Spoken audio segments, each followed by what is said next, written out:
Sometimes even good people can make a mistake. And when it happens, it's one of the most intense and emotional experiences of your life. It could be a DUI, or maybe you were in the wrong place with the wrong people at the wrong time.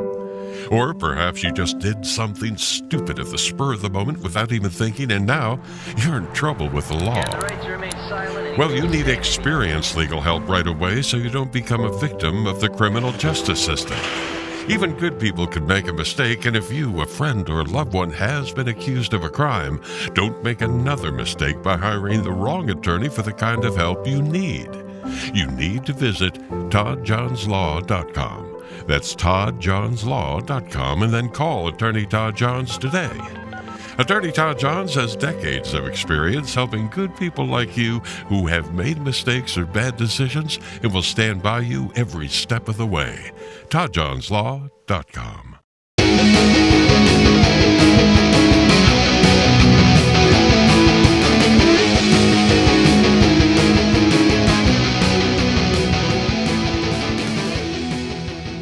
All right, hey, welcome to That's Enough Out of You.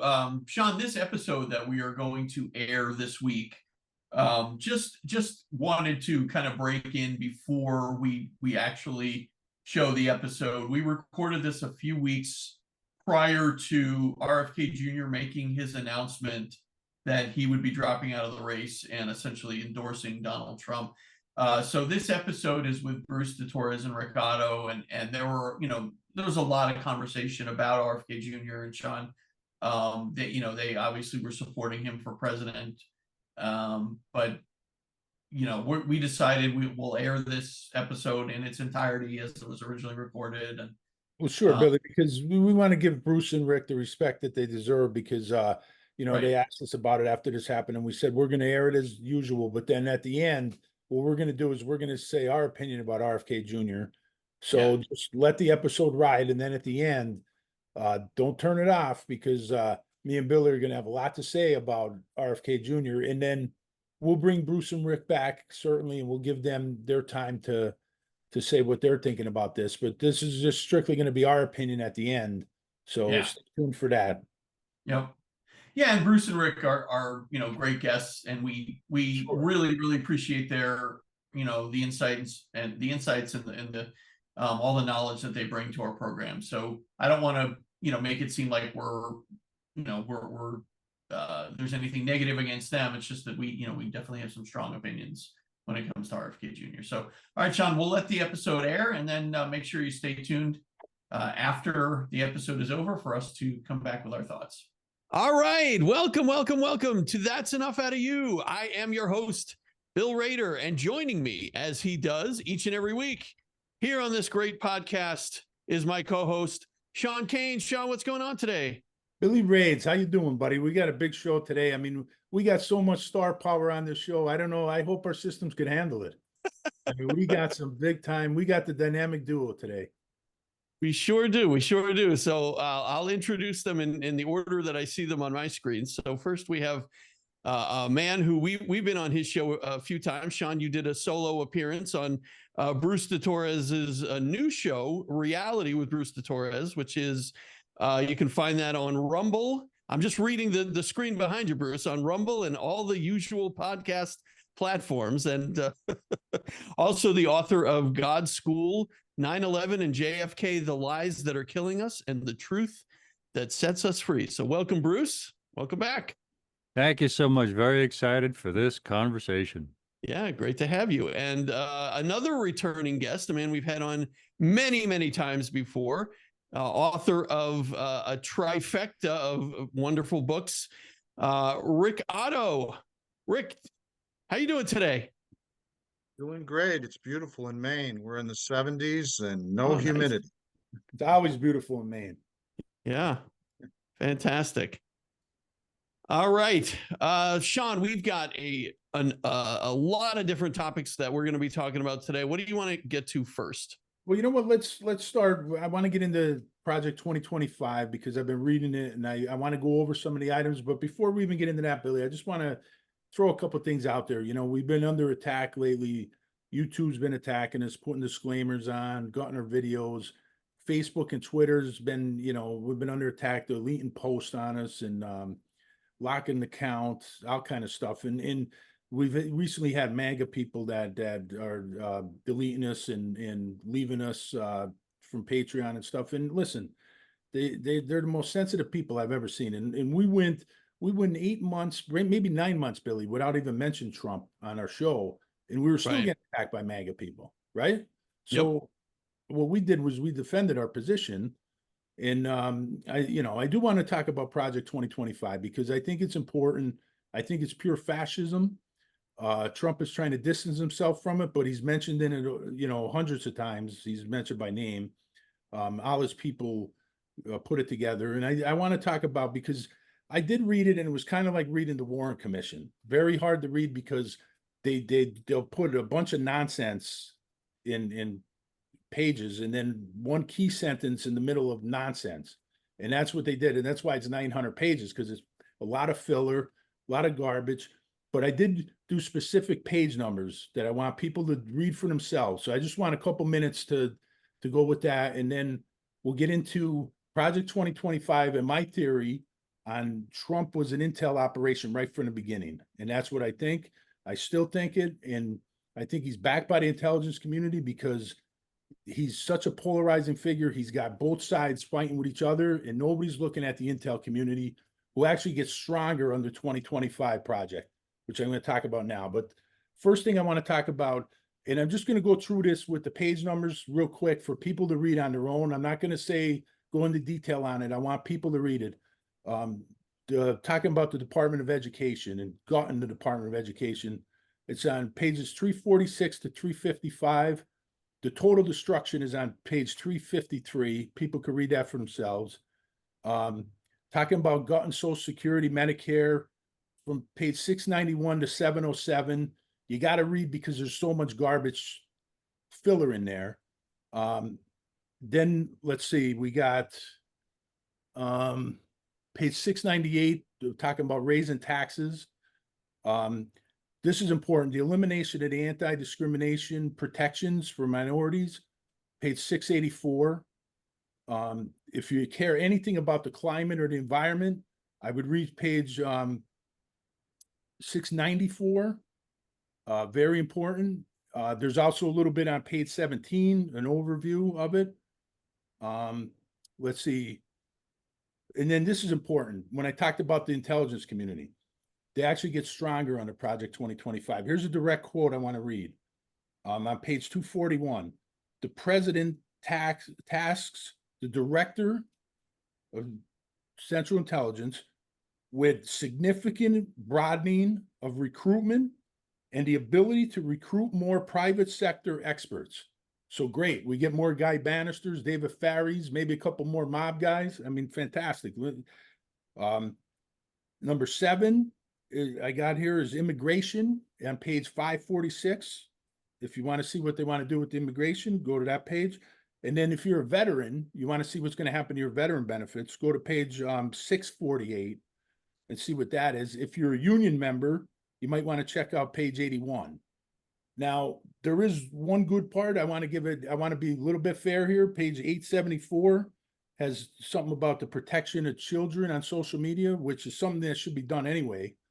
But that part is actually the one good part that I've seen in all I've read of this Project 2025. So I want people to read that for themselves. And, let's talk about that. Let's talk about the fact that I think the intel community gets stronger under this. I think they're backing Trump. And I open the floor to Bruce and Rick. I defer to Rick because I only wrote one book. But a good book it is.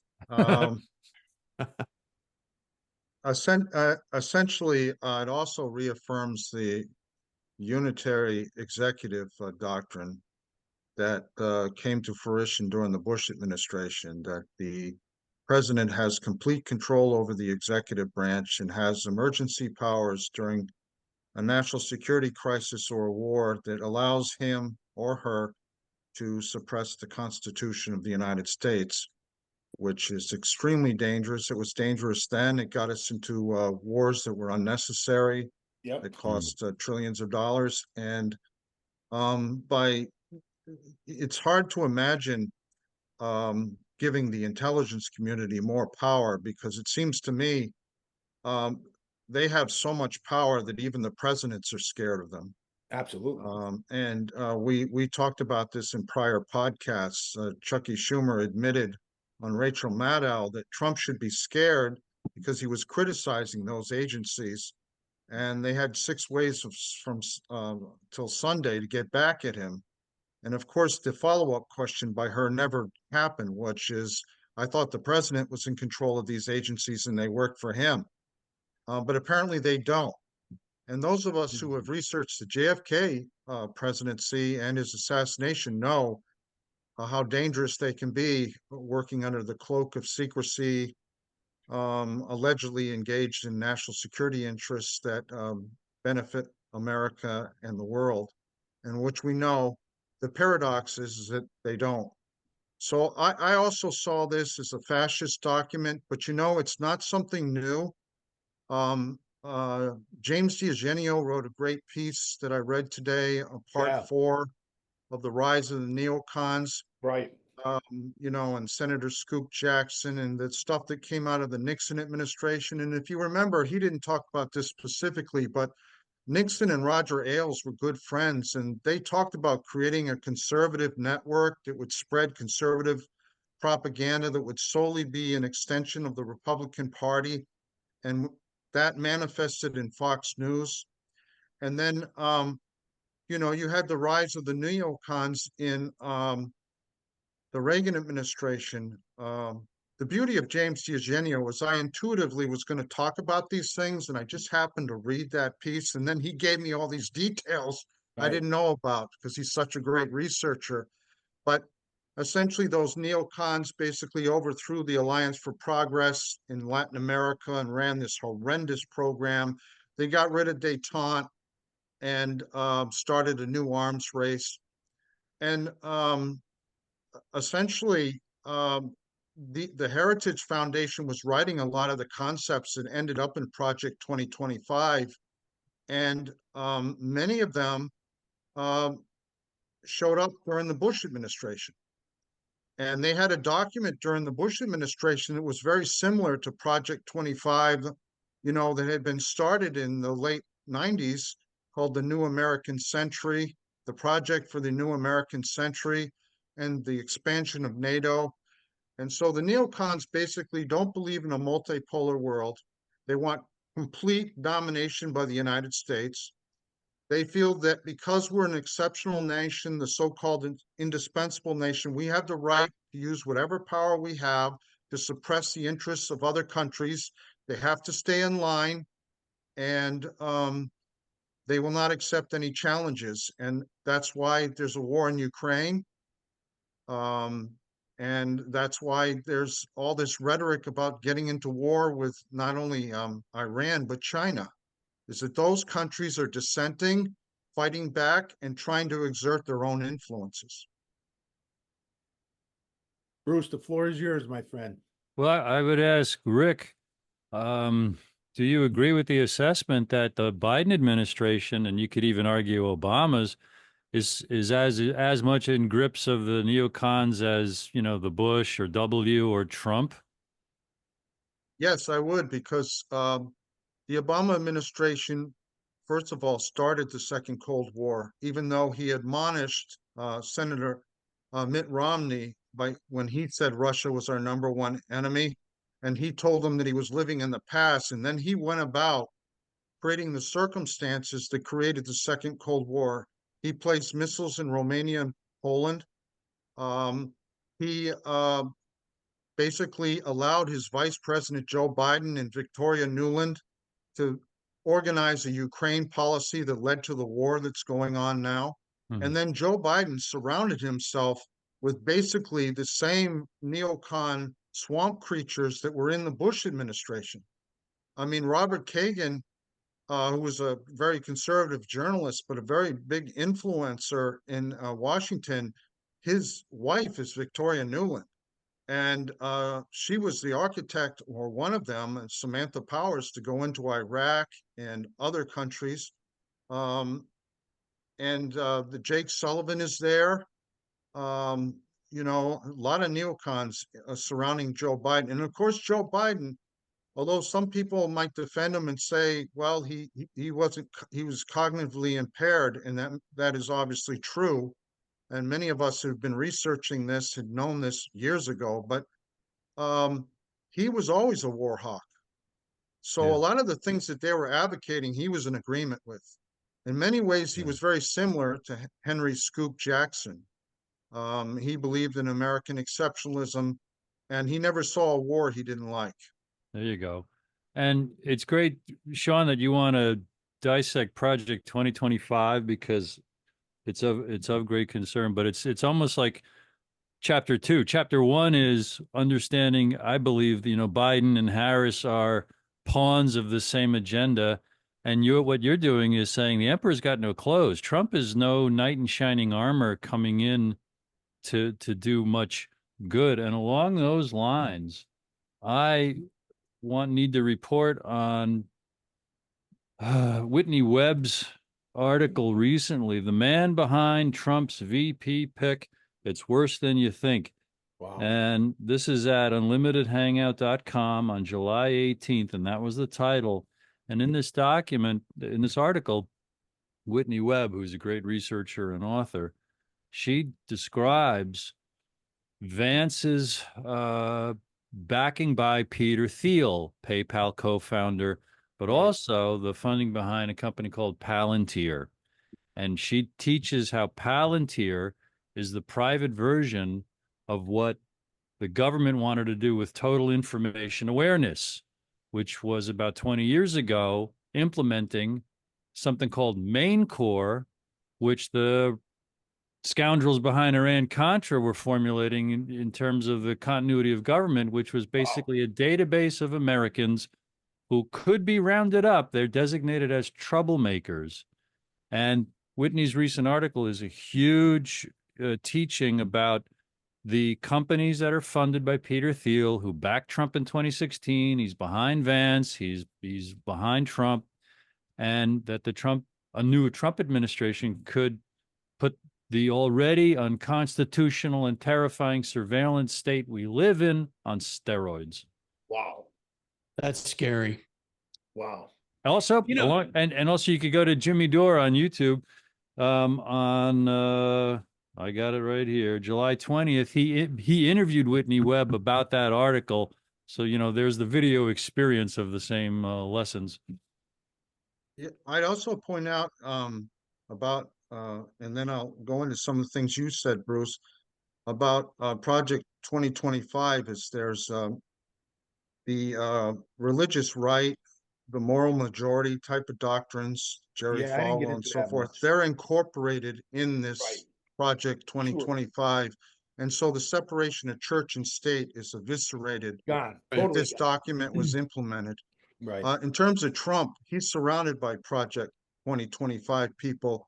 His Right. choice of J.D. Vance, I think, was he wanted to pull somebody into his campaign that was clearly part of the Republican establishment and supportive of the intelligence agencies Right. and the Pentagon.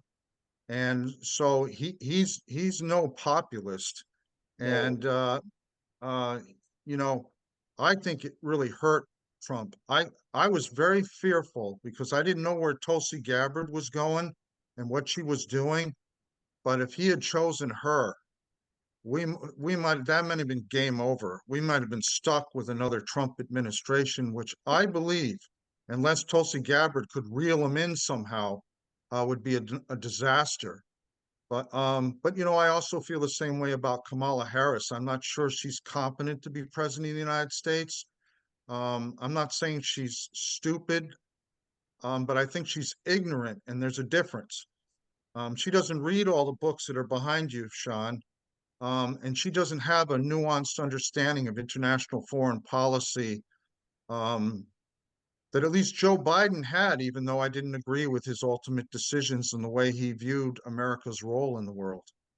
I do want to comment on that, but I don't want to comment now because it leads into one of my other question topics that I want to talk about, which is really your Civil War, Rick, that you talk about in your books, but I don't want to discuss that now. But I do want to talk on the J.D. Vance, because it's interesting you guys brought that up, because to me, when I look at the pick of JD Vance as vice president, it literally gives him nothing as far as getting people on the fence. Like, Right, if makes you're no on the sense. fence, it makes zero sense, because you had nothing. You got no, he actually probably lost most of those people that were on the fence picking JD Vance. So that's why I think it's so important, Bruce, the stuff that you brought up, and Rick, you too, to understand, there's more going on here, and there's more in the background, and how dangerous this is right now. And to me, what you just said supports your thesis at the top that Trump's been an intel operative all along, right, as the great divider. Because if it brings nothing to the people on the fence, but in fact would help polarize the nation even more, it's game on. And that's completely destructive. And it's one of the most indicting things against Trump, that he's just playing the role of the great divider. that's what he's doing. And I've heard comparisons to, Sarah Palin, and I totally disagree with that. I think the whole point of bringing in Sarah Palin was to try to bring in people on the extreme right. The fact that she was a moron, complete moron, I think, turned a lot of those people away. If she had any intelligence whatsoever, I think that election could have gone a lot differently. But I don't see the comparison. I think that this is way too close of a pick. He's too close to, he's essentially a Trump sycophant, and which is what Trump wants. He wants to surround himself with sycophants. He did a nice 180 on that, because at one point he called Trump Hitler, and was right. Exactly. Exactly. But changed his tune. Well, if he is an intel op, as you point out, Sean, he's probably, in my opinion, he's probably an unwitting intel op. I think the intelligence community loves Trump. They have a love-hate relationship with him. On the one hand, they don't know what he's going to do, and he just acts on emotion, and he reacts to things. He's not a proactive person. He's a reactive person. So they don't know what he's going to say, what policies he's going to pursue. But at the same token, he does stir up the pot, muddy the waters, and keeps everybody in this fear mode. And therefore, they're not using their critical thinking to really understand, well, what is Kamala Harris's policies? What is Donald Trump's policies? I mean, he doesn't have any. That's the problem. Rick, if he had policies, this would be a much different situation, because he could go into a debate with her and say, here's what I'm going to do. What are your policies? The problem is he doesn't have any policies.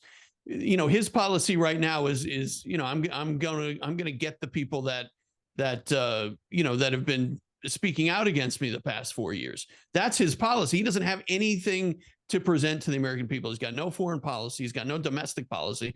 He really has nothing, which is why he hasn't been doing any interviews. He hasn't been doing any rallies, other than just these idiotic ramblings that we've seen on TV, on Fox News. Other than that, where's the meat? Where is what we're voting for him for? I haven't seen it. And he goes to Montana with like a half electoral vote, which makes no sense, having a rally in Montana, but whatever. Well, he sometimes has decent intuition. Like he said, he wanted better relations with Russia. He was going to release the JFK records, but then he capitulates on all those things. He didn't do that. So right. he's a coward in my mind. Well, but the policies that he has asserted are dangerous, especially I don't think he's a supporter of any of the New Deal. And he would get rid of Medicaid, Medicare, and Social Security if it personally benefited him and the people around him. So I'm somebody who's going to be on Social Security in the near future, I'm very scared of his domestic policies and what they say in Project 2025, which he's trying to distance himself from. Totally guts it.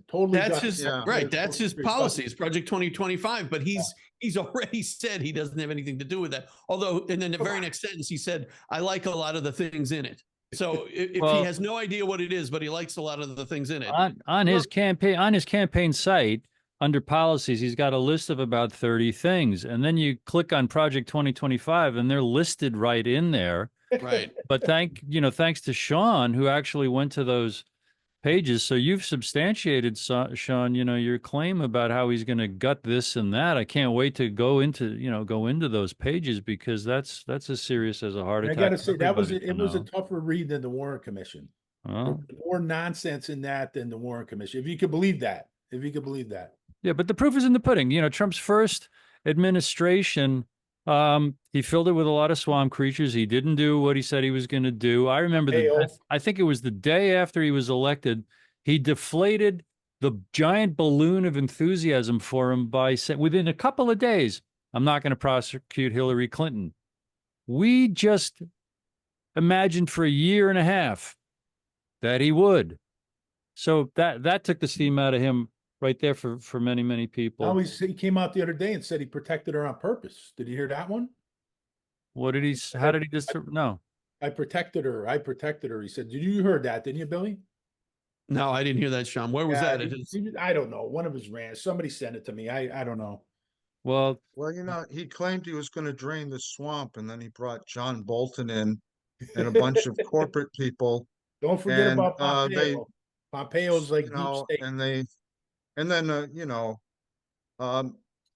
his COVID policies and the lockdowns and everything were a complete disaster. And unfortunately, rather than reassessing those policies, Joe Biden doubled down on it. So Trump has been in office. I don't know what the people that support him think, because he's already been there for 4 years and he didn't do anything that was helpful to anybody.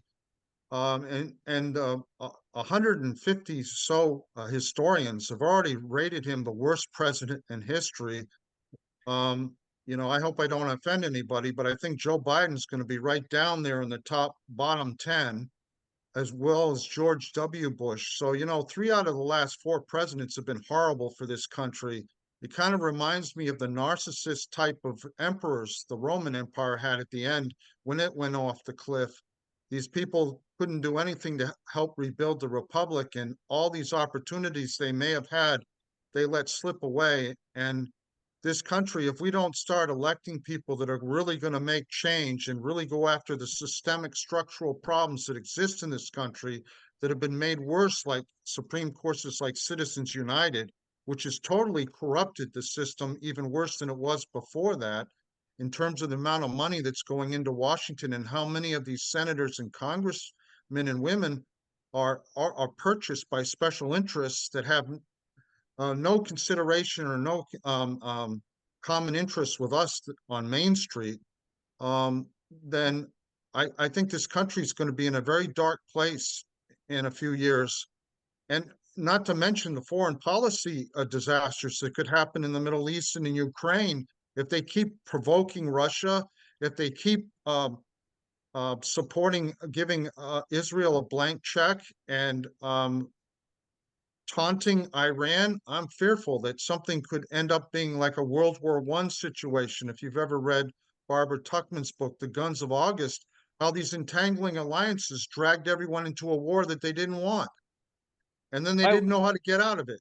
I would add that I'm aware of my own brainwashing, because we've gone this deep in the conversation before I remembered to say that I believe this is a 3-candidate race, that Bobby Kennedy Jr. is a viable candidate.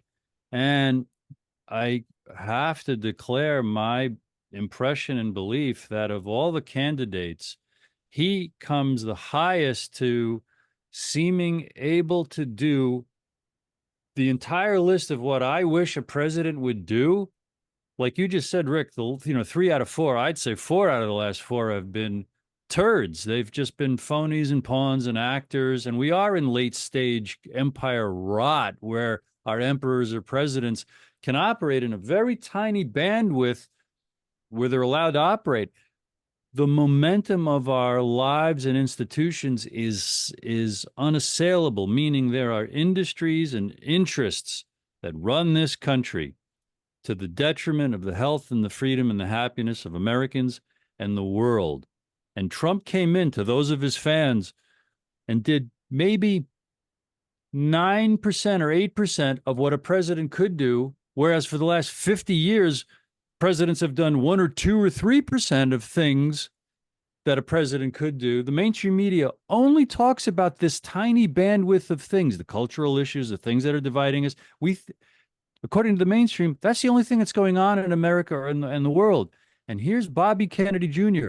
talking about, I'm going to say everything else, the stuff that I've researched in books, that you've written about in books, Rick, the stuff that people find on the internet. This is what our real problems are, and he's proposing real solutions. I don't agree with everything he's espousing, but in terms of ringing the bell at 75, 80, 85, maybe 90% of what I think a president should do, Bobby Kennedy Jr. is the option that I intend to talk about up until Election Day, because he's an opportunity of miraculous proportions, and let's see what happens. So Bruce, hang on a second, Rick. Rick, hang on one second. We have to take a real quick break. We are going to come back, and then Rick, I want to hear what you have to say, and then I have something that I need to say to respond to you guys. But we'll take a real quick pause for our commercial.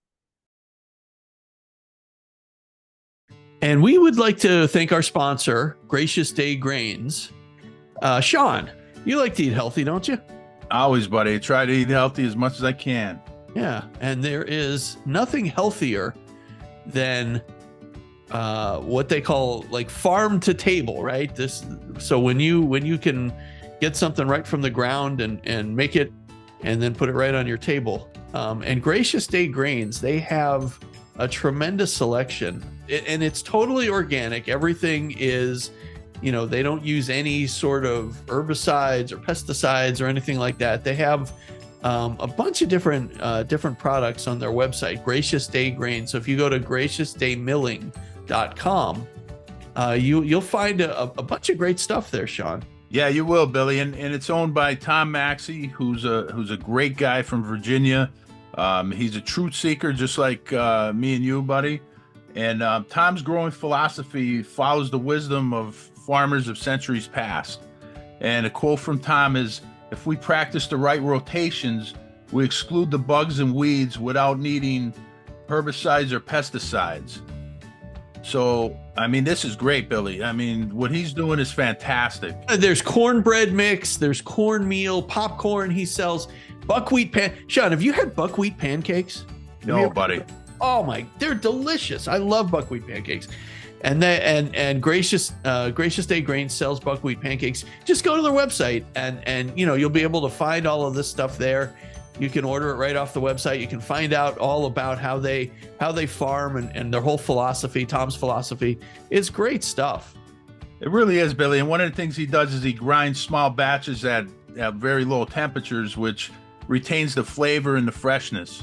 Of course. And it can't get any fresher than that. I mean, it's literally right from the ground. So again, go to graciousdaymilling.com and just, take a look on there. You can order whatever you want and they'll send it right to your door. Again, it doesn't get any fresher than that, right from Tom's farm to your door to your table. So absolutely. And eat healthy and you'll feel better. Absolutely. I wish I could do that. I wish I could eat healthier, Sean. We'll start with Tom's stuff, buddy. I'm going to order some of those buckwheat pancakes. I love There you go. I'm going to try them too, Billy. Yeah, they're really good. All right. Gracious Day. We thank Gracious Day Grains for their sponsorship. Thank you. All right. We are back with Bruce Torres and Rick Otto. And Bruce, you just before the break, you were talking about Bobby Kennedy. Rick, I want to give you a couple minutes to respond to that. I hadn't brought his name up because I was going to let you guys direct us in and change the subjects as you guys wanted us to transition into, but I agree with everything Bruce said. RFK Jr., I've been watching almost every interview he has given.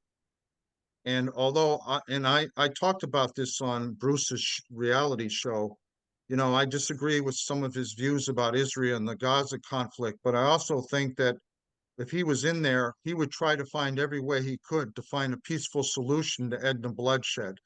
But all the other issues, he was interviewed by all people. I watched him interviewed by Roseanne Barr, and They talked about Operation Artichoke. They talked about Operation Paperclip. They basically talked about Operation Sunrise, although they didn't mention it by name. They talked about all the experiments. They talked about the culture of the CIA and why it's out of control today. They talked about the rise of the military-industrial complex and all the wars we've been involved in, and how we've, since 9/11, we spent $8 trillion. He talked about the corporate capture of all our agencies and how they become sock puppets for the companies that they're supposed to be regulating. He talked about the national debt. He talks about, and of course, the chronic disease epidemic and the fact that our healthcare system is broken, our educational system is broken, our criminal justice system needs reforms. There is no candidate out there, with maybe exception to Jill Stein, but she has less than 1% of the vote. He had, in a most recent poll, he had 34% of the vote. Kamala Harris had 32%, and Donald Trump had 31.5%. That's the first poll I saw with all three of them put together, and they asked people to choose between the three of them, and he won that poll. Now, the mainstream media keeps promoting these polls where he's at 6% and 5%, but you know how they set up those polls? They say, would you vote for Trump or Kamala Harris or other? And if they say other, then they can see what the drop-down candidates are. And most people aren't going to go to other. You know, they're either not going to say their vote for anybody, or they're going to choose between the two major candidates. So those polls are skewed. I'd also point out that 51% of Americans identify themselves as independents. And that's the first time that independents have been a majority of voters in this country. And the last thing I'll say, and I'll let you, Bill, respond, is that the two vice presidential candidates that these two major candidates chose, we talked about J.D. Vance. It didn't do anything for Trump. I was so happy he chose that guy. If they win, I'm going to be scared, because that guy just makes Trump worse, in my opinion. But he doesn't really help him win the election. He's not going to pull Democrats over, and independents are going to look at, who the hell is J.D. Vance? Why should I vote for that? And then Tim Walz, the Minnesota governor, I don't see how that helps Kamala Harris at all. I know he's to the left of her, and she wants to keep the left in line with her, but he's not very well known in this country. He's an older white guy. I don't know how that's going to appeal to the younger generation. And then, so I think RFK is in a very good position, because none of their vice presidential picks changed the dynamics of the race at all. It's still the same. And then as he gets more and more into the front, now he's on the ballot in all 50 states. It's not official in some of the states because they won't report it out until late August, but he essentially won the ballot access war. And now he's going to focus on his campaign, and we'll see where that goes. And, you know, and getting back to your point, Rick, about other, I mean, it took us 25 minutes to get to other, and those polls, you know, you have to answer those polls in a couple of minutes. And, you know, the other thing is the mainstream media is convinced the American public that if you vote for a third candidate, you're throwing your vote away, right? That's the bottom line. That's what's happened. So here's my response to what you guys are saying about the president making a difference. The president, you know, in my opinion, the president can do a couple of things. President can stock the Supreme Court with conservatives or liberals, right? The president can make executive orders, which can be, reversed or overturned. And the president can also ignore things like, like a COVID playbook, like a pandemic playbook, which could save millions of lives. So, in my opinion, you criticize Biden, Rick, but I think Biden inherited a shit show. He didn't do a whole lot to make it better, but he also didn't have a very good starting point. But the point I want to make here is that the president can do so much. What's killing the country right now and the government is the extremism on both sides in the House and in the Senate, because these groups won't work with each other. All we have is arguing. We have stalemates. We have bills that will never get passed because there's just so much back and forth. There are people who just will absolutely refuse, no matter what the situation, no matter how good the legislation looks, how well it benefits the American people. There are people within that will absolutely never compromise. They will never reach across the aisle. They will never work with the other side, and they keep getting reelected. That's the problem. I'll let you guys respond to that, but in my opinion, we have two sides that just won't work with each other. If I could respond quickly, I'd like to hear from Sean and Bruce about that. I hear what you're saying, Bill, and I emotionally feel the same way, that the system is so corrupt. How are we going to turn this ship around? But at the same token, I look at history, and what would the country have looked like if we hadn't elected Abraham Lincoln? Would we have ever gotten out of the Gilded Age if McKinley hadn't been assassinated and Theodore Roosevelt rose into the presidency?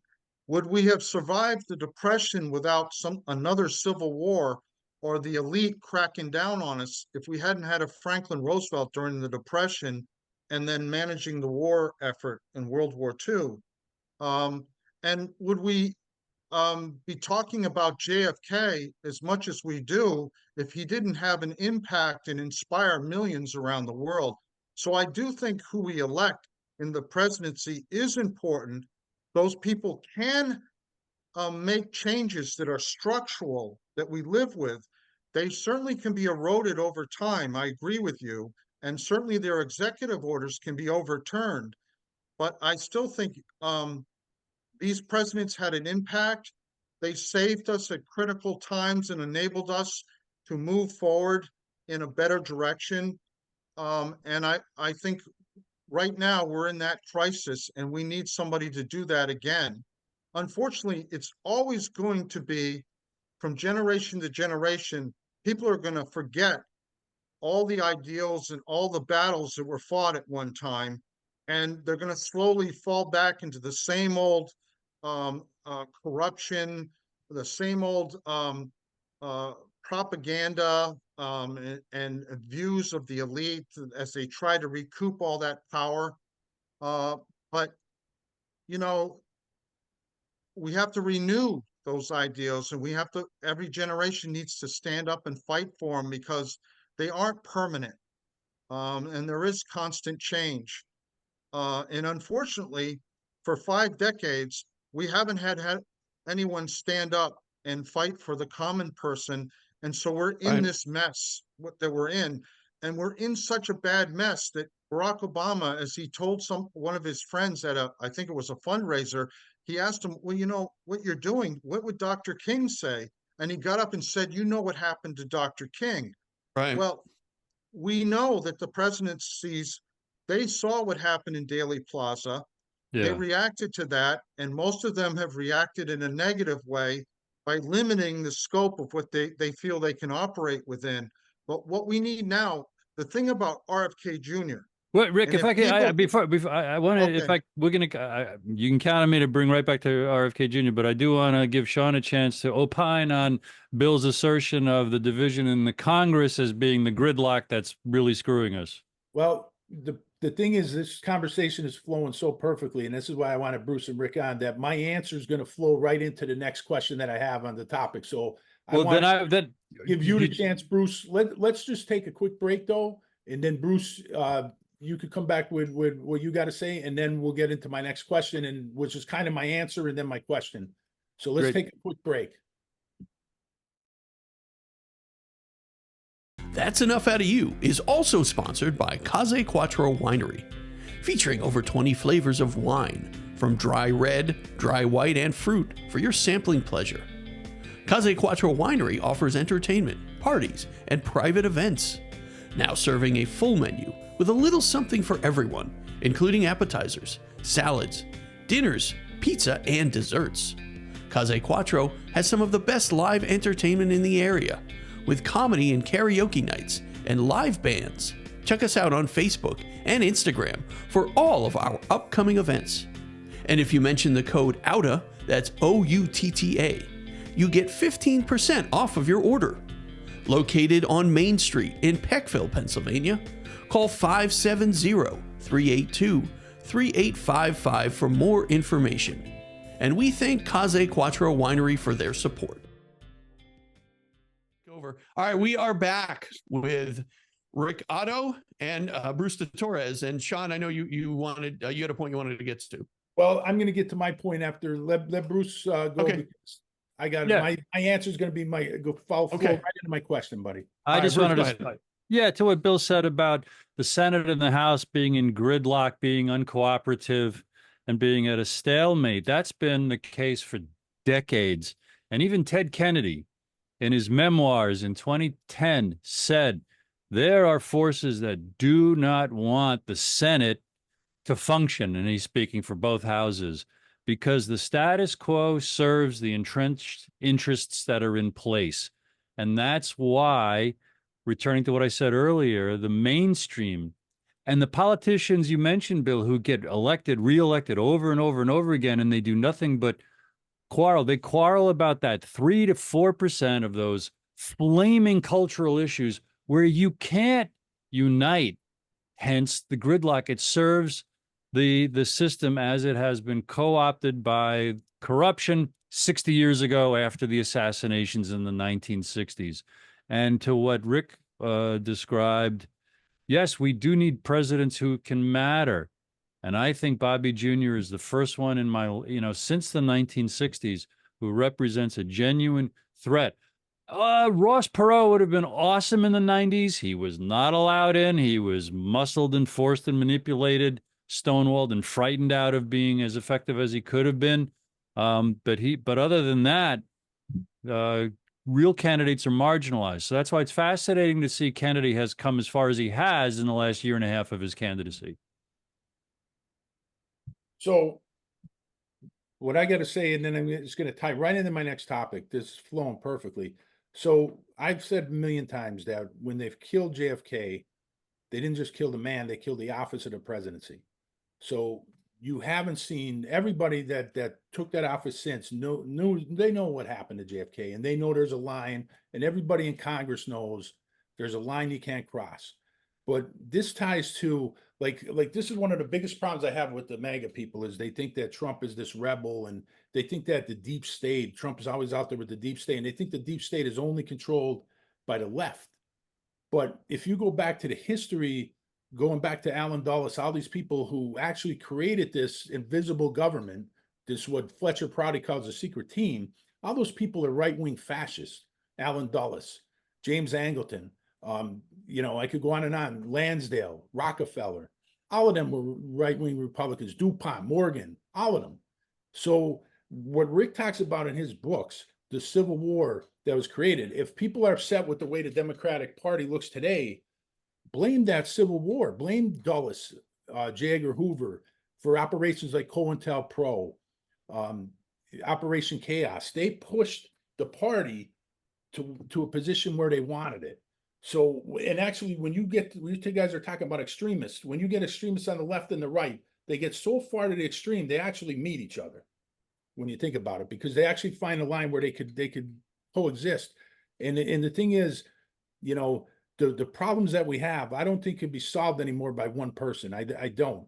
I think that it's so far bad now because, like I said, that office of the presidency has been eliminated. They killed the office of the presidency, and they effectively killed Congress because the intelligence community runs everything. I mean, go back to the Church Committee when all the bad stuff came out about the CIA at the Church Committee. They actually brought out the heart attack gun. Lisa Pease was talking about that. They brought it out, and they had this weapon, this heart attack gun. What happened to them guys? Richard Helms was as cocky as could be on that. He didn't feel any, he wasn't nervous. He didn't care. Hunt, all of them, like they're totally protected. So there's no fear of ever being prosecuted for them because they're protected under the guise of national security.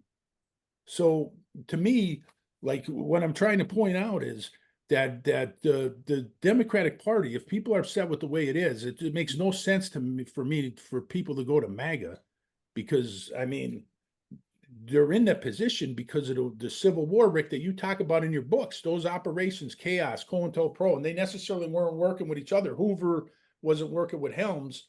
I mean, there was a rivalry between the two, but in effect, they were both focused on one thing, and that's pushing the left wing, the Democratic Party, to an area where they could work with. I want to jump in before Rick does, to give Rick even more to think about, to respond to Sean. I see so much since World War II as the importation of the Nazis and then the implementation of the brutal and vicious trauma-based mind control that was developed first on individuals, Right. has been inflicted on the nation, specifically with the Kennedy assassination being the biggest whack, the biggest trauma, so that we are trauma victims who are stunned into incapacity unless you really rouse yourself. I add that, Rick, to anything, to all of the above. Well, I mean, I see history, and forgive me, but I always have to lay down a contextual background. And we discussed some of this on the prior podcast with Sean and Bill, and I discussed it with you, Bruce, on your shows. Essentially, when the Depression occurred, Roosevelt went to the elite and said, you know, if you don't give them something, they're going to burn the whole house down. And the elite didn't care. They wanted to keep everything, and they wanted everyone to be suppressed. They wanted to maintain the status quo. So just very quickly, Roosevelt rejected that, and he gave the people power. He supported the labor movement, the Labor Relations Act, National Labor Relations Act, the Social Security Act. There were all kinds of things he did for the people. He gave power back to the people. He reaffirmed that we were a democratic republic, not an oligarchy, that we weren't going to move into a new Gilded Age, or we weren't going to move into fascism as they were doing in Europe and in Japan, or a form of totalitarianism in Japan. So he gave power back to the people. When the war ended, and we ended up being the power that was damaged the least in the war. The Russians, a third of their country had been burnt to the ground, so they were licking their wounds. The power elite, as C. Wright Mills, the great sociologist that wrote a book called The Power Elite in 1956, basically said they wanted to take the power back. And they went about that systematically. First, they made sure Henry Wallace was not the VP in Roosevelt's fourth term, because everybody knew he was sick and he probably wasn't going to make it. They put Harry Truman in there. Now, there are aspects of Harry Truman that I like, but he was not, he didn't have the complete understanding of foreign policy and international relations that Roosevelt did, or a Henry Wallace would have. The world would have been a totally different place. And I think Oliver Stone and Peter Kuznick make a good argument for that in the book, The Untold History of the United States, about what would have happened if Henry Wallace had become president of the United States. And so Harry Truman, not really understanding the full process, basically put in place the national security complex that became the monster that Eisenhower helped create and then warned us about, that Kennedy ended up fighting against and then getting killed by. Rick, could I ask you a quick question? There's been a quick question about what Roosevelt was doing and wanted to do. My understanding is he was implementing what can be seen as policies and planks or principles of Alexander Hamilton's American system of economics. And what he wanted to do for the world was what he had done for the United States, is help them invest in infrastructure and develop their domestic economies so that the world could be populated by self-sufficient nations, none under the thumb of brutal globalists and empire and the elites. And Truman fell sway to those very powers and forces, Wall Street in cahoots with the City of London type thinkers. What do you think of that in your narrative? I think that that's excellent. That's exactly what happened. Truman didn't have the knowledge and the wherewithal to understand how he was being manipulated. But Rick, don't you think later on, though, I think he realized some of the things, like Truman was very careful. I think he understood what happened to Kennedy. That's why he gave that that article to, I believe, the New York Times, a month to the day of the Kennedy assassination, hammering the CIA that got Dulles so mad that he went to Missouri to talk to Truman about. Yeah, So I that's think correct, later Sean. on, I think Truman realized a lot of these things was happening, but you're right, it took him a long time he was deceived. He never wanted the CIA to become what they became. Exactly. And they duped him. They duped him. There's no doubt about that. But what you guys were talking about, you also got to touch on General Smedley Butler, because Smedley Butler Yes. talked about how, the elites came to him and they wanted a coup. Yes, they wanted a coup, and he brought it to the attention of Congress. They had solicited him And to Congress run did what not. they considered a 500,000 manned army that would come from the American Legion. And it was the National Liberty, I think it was the National Liberty League or something like that. American, yeah, That American Liberty League that I think so. George Bush and a lot of very powerful people in the power elite were part of. Prescott. Had this conspiracy to get rid of Roosevelt, and they solicited General Smedley. But that's true. I mean, that's all part of the fight. But to quickly get back to where I was, I agree. The one thing that people have to understand about Roosevelt, he was anti-colonialism. He wanted Winston Churchill to give up to all his colonial possessions, and he wouldn't do it. And he told him you had to do it. That there was going to be a new world order in the sense that all these countries that were under this movement of nationalism, which he saw coming on the horizon, wanted to all be independent after the war.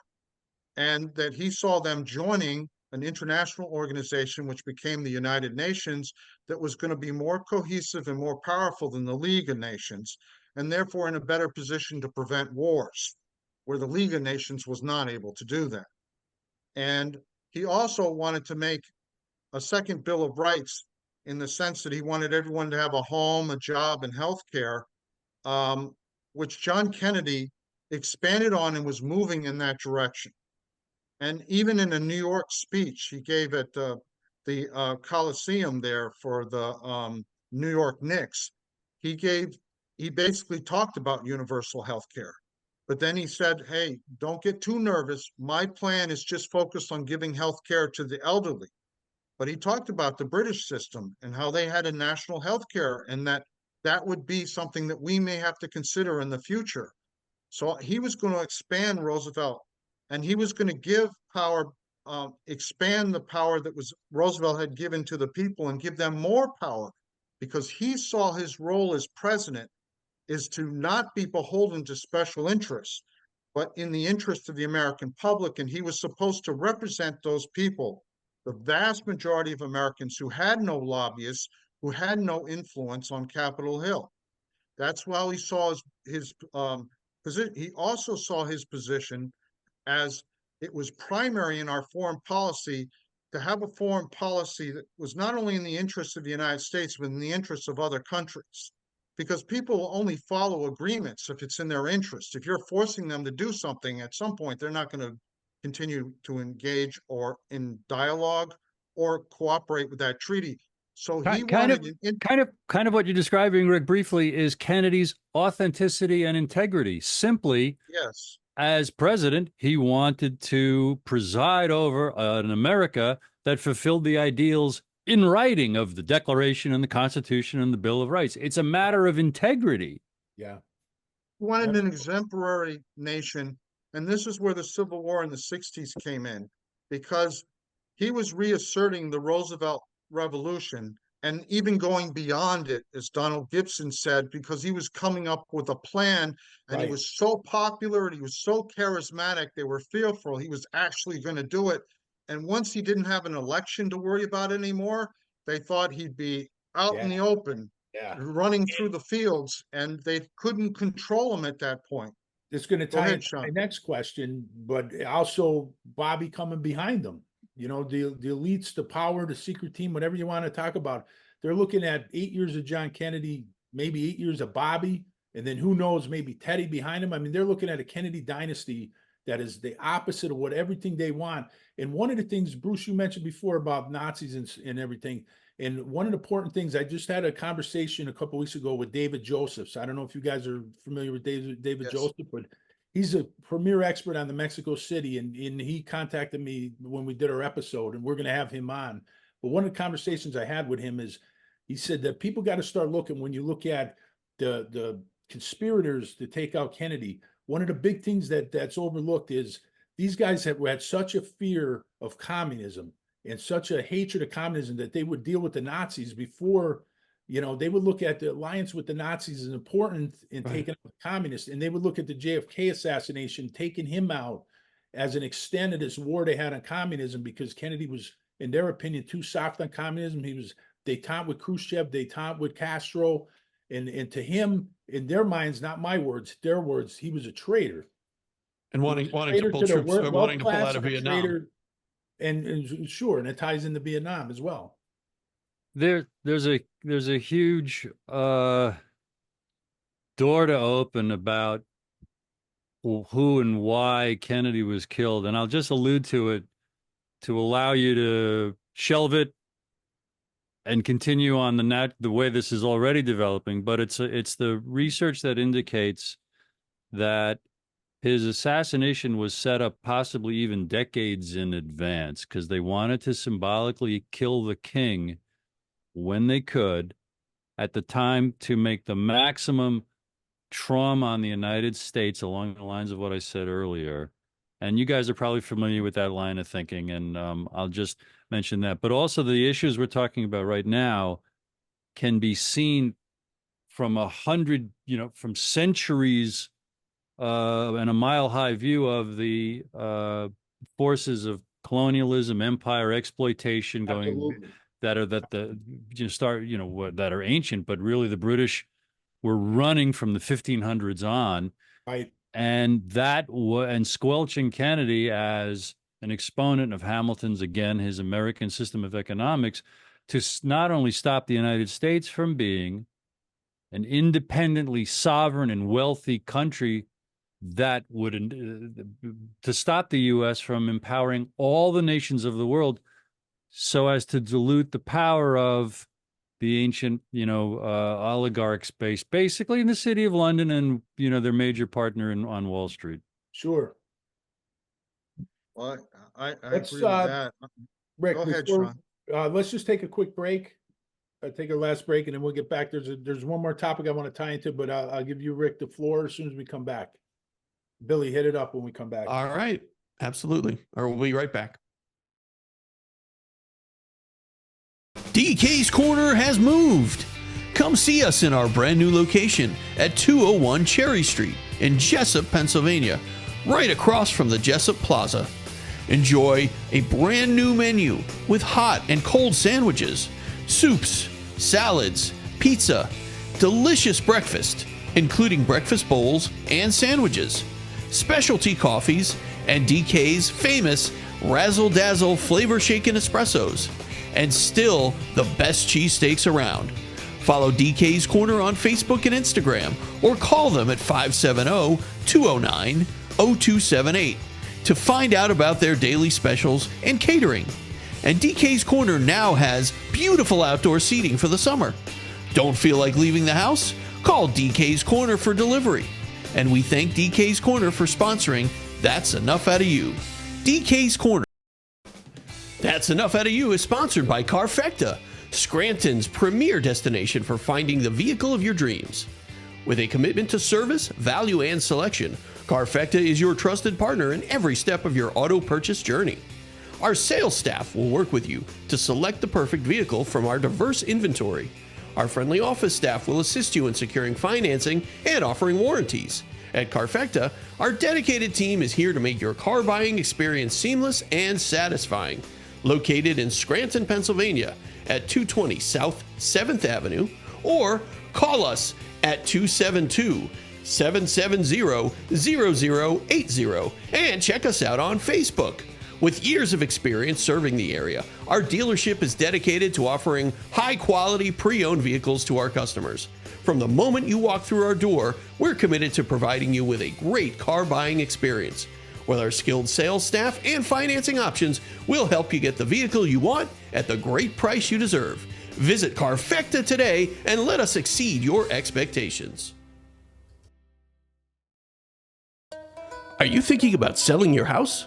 Well, Bob Connors, a realtor at Christian Saunders Real Estate, says, I can't sell your house, but I sure as heck can market it and get it from sell to sold.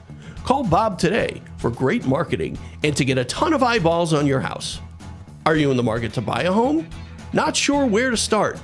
If it looks like something you shouldn't buy, Bob's going to tell you that. Think you can't buy a house or have no idea where to start? Been there, done that. Bob will get you going in the right direction. You can reach Bob at 570-614-3624 or 570-335-9000. And you can find Bob on Facebook at Bob Connors-Realtor. Whether you call Bob or not, please remember, stay awesome, all you awesome humans, and be kind to each other. Bob Connors, the realest real estater. And thanks to Bob Connors and Christian Saunders Real Estate for sponsoring That's Enough Out of You. All right, we are back with That's Enough Out of You. And Rick, you had you wanted to respond. I just wanted to say that the killing of Kennedy was like Fort Sumter in the Civil War. Basically, that was a declaration of who was going to take power in the 60s and beyond, and which vision of this country was going to win, whether we were going to be an exemplary democracy in which we were run of the people, by the people, for the people, as Lincoln affirmed at Gettysburg, or whether we were going to be a corporate oligarchy that supported an empire abroad and controlled and manipulated dissent here at home through what would eventually become similar to a fascist state. And those people were basically corporatists because they did not see any light between the interests of corporations and Wall Street and the bankers and the interests of the United States. So whatever benefited those big corporations and the billionaire class, as Bernie Sanders used to, that was the interest of the United States. Kennedy felt that the interest of the United States was more idealistic. It was more in tune with the ideals that were promoted during the American Revolution. And what happened after he was killed in broad daylight and nobody was prosecuted and they essentially got away with it, it encouraged them to kill Malcolm X, Dr. King, and Bobby Kennedy. And as long as they created this confusion and fog and nobody could see clearly what was going on, they figured they had the arrogance to believe they could get away with that as well. And they not only did that, as Sean put out in the itinerary in our agenda, they killed international figures that were supportive of things that Kennedy wanted to do here and in American foreign policy. Dag Hammarskjöld, Patrice Lumumba, and a whole host of people, and they've been doing it ever since, and nobody's been held accountable. We've had, maybe when I wrote my first book, it was 81 nations that we overthrew. Most of those nations were democracies, and they turned them into brutal dictators. Right. And now we're at over 90. Wow. So they're still doing it. They haven't changed. The church committee didn't reform anything. Oh. And this goes back to Bill's frustration that nothing seems to change. We're still going through the same problems that Kennedy was dealing with. And I want to reiterate how that is these are modern iterations of what the British were doing that we revolted against in the 1700s. Exactly.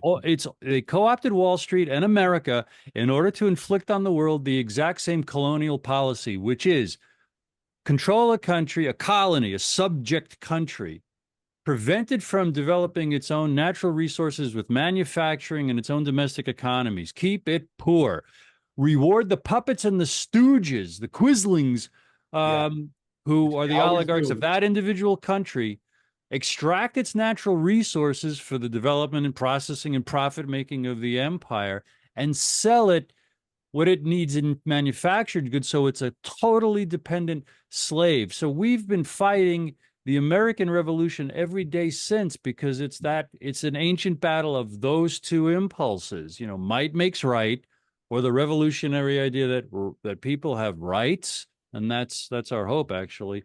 I want to insert the recommendation that folks see the recent posts at Merrill Nass's Substack. If anyone doesn't know that name, Dr. Merrill Nass is one of the most respected truth tellers in the age of COVID. She's a doctor who's been exposing the COVID lies. And this past week, she posted, for the first time I've seen from her, 2 or 3 or 4 articles now where she's discovered the Masonic magic behind the Kennedy assassination. And it'll be self-evident. You can ask me about it later. It's a tangent for the topics of this show, but it's thrilling to see how this is bubbling up, this appreciation of what the magnitude of the Kennedy assassination. Like Rick rightly said, it was the Fort Sumter of the 1960s. In my book, I said it's the Big Bang of the 1960s, the upheavals. But what Merrill points out, and this is my last point, what Merrill points out in the things she's found and highlighted is the being able to see that it was done by forces in the shadows, those assassinations, is intentional.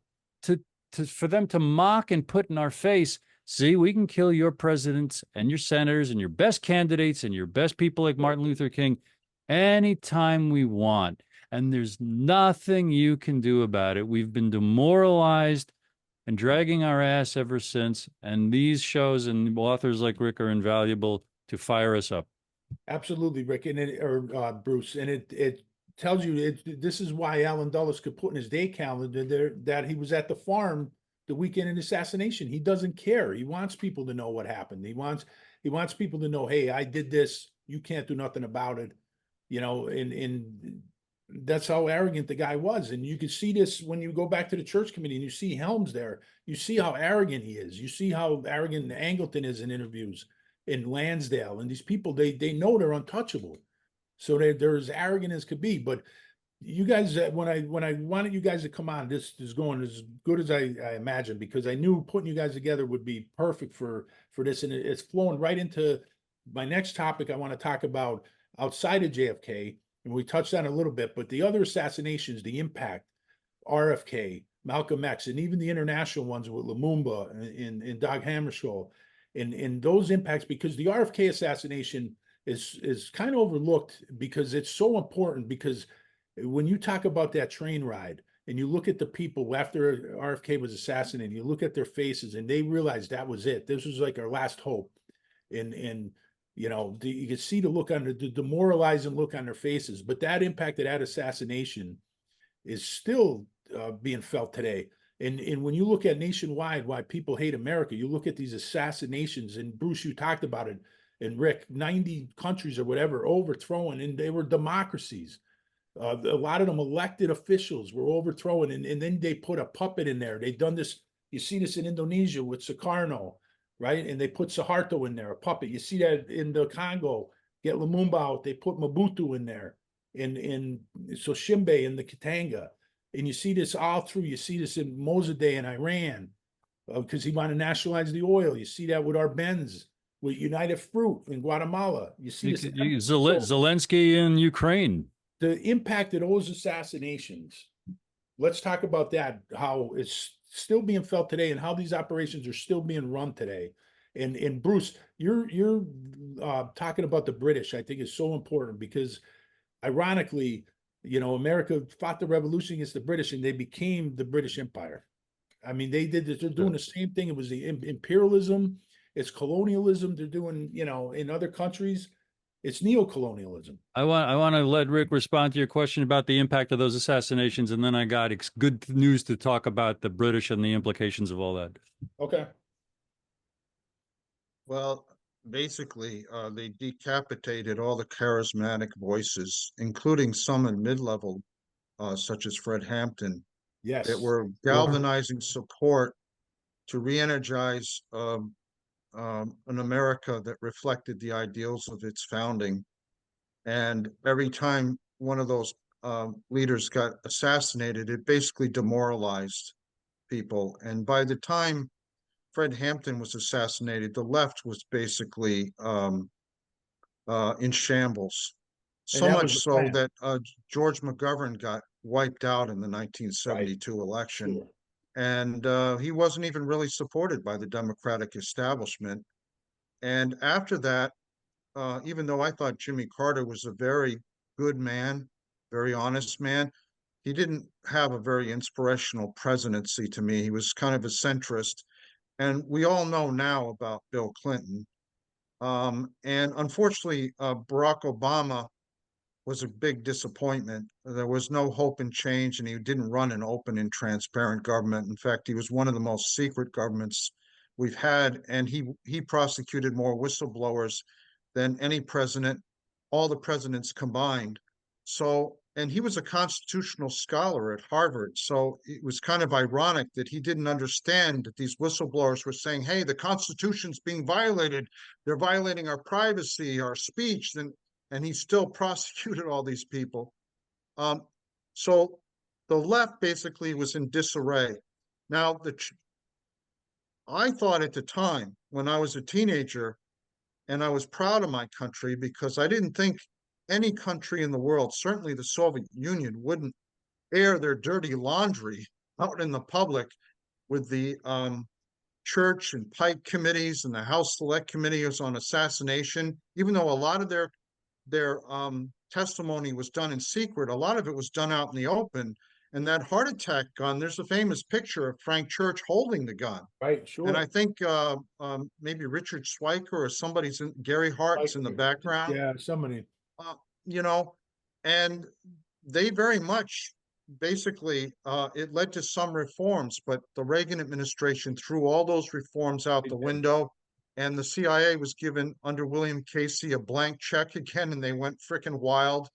And I think the left at that point was so demoralized and so frustrated, and they basically felt that it didn't matter anymore. That you can fight for things and you can march in the streets, but in the end, you end up losing. One thing I want to add, Rick, and one positive of the church committee is the way you had Democrats and Republicans working together. You had Frank Church, a Democrat. You had Richard Schweiker, a Republican.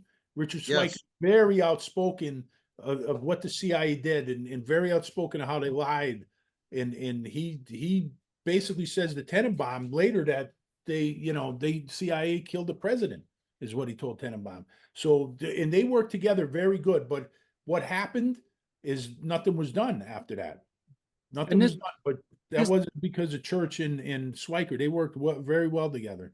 This history that we're talking about is priceless, that era. And so is any part of our history where we were fulfilling the ideals of our founding more than not, because I believe that we are so corrupt and so confused and so watered down and so dumbed down right now that there are generations of younger people, adults with children, who do not conceive that America could ever be anything really good because they do not know the history of when we were good. So it would be great if modern generations could see what happened in the 1970s with those investigations, could see how the country was demoralized when these good people were taken out, to learn what were those good people up to. Because, like Truman said, the only thing new in the world is the history you don't know. And yeah, all those assassinations, Sean, contributed to, the final nails in the coffin, of being inspired. The left was dead. And now there's a great case to be made that the left and the right are the left and the right in name only, because they don't, what are they really serving? Division by yelling at each other and fire hosing, hatred at each other. And Kennedy Jr. is well diagnosing where the whole country's in gridlock. The whole country, Bill, is like the Senate and the House right now. Exactly. Absolutely. Paralyzed. So Bruce, I mean, are we so entrenched in this now that there's no way out? Or because I don't believe even one man could get us out of this. We talk about we need a knight in shining armor to come and save the day. I don't think that's even possible. Well, wait a second, Bill. I'm going to say you're that knight in shining armor, and so is Sean, and so is Rick, and I'm trying to be, because this is an experiment in self-government. Who's supposed to teach our kids the American ideals? The government? No, we are. Right. And when we all challenge enough of all the people we could reach to not rely on any other It's to represent ourselves and what we want, and to teach the American history that we want, and to go to town council meetings and school board meetings, those who we can get their ear at the local level, all the way up to the top. It's when enough of us do the work of it that will be America again. Is this a good, I want to quickly fire hose the other reasons to be cheerful. Like I said, the British, that understanding of the colonial model, the colonialism exploitation model versus what America could be under Hamilton's economics. This is part of reestablishing manufacturing at home, which Bobby is talking about. It doesn't matter if Trump's talking about it, because I think he's all talk. He's just air. It doesn't matter what he talks about. But to get fully grounded in that history of it, I just want to recommend a couple of books, because Hamilton's system, it seems, were implemented under George Washington, John Quincy Adams, Abraham Lincoln, a little bit under McKinley, a little bit under Warren Harding, a lot under FDR, and a lot under John F. Kennedy. And they're waiting to be implemented again. They seem to be what Russia and China are doing to create the massive momentum of the BRICS coalition and their Belt and Road Initiative. According to Matt Ehret, historian and journalist, whom I just interviewed, friend for a number of years right now, and much of the work he posts with his wife at risingtidefoundation.net and at his Substack, MatthewEhret.substack, EHRET. The Russians and the Chinese are investing in their own infrastructure, a la what we did with Hamilton's economics. That's part of the plan of national wealth, national sovereignty. And they're also bringing that to the countries that they are seducing into their orbits.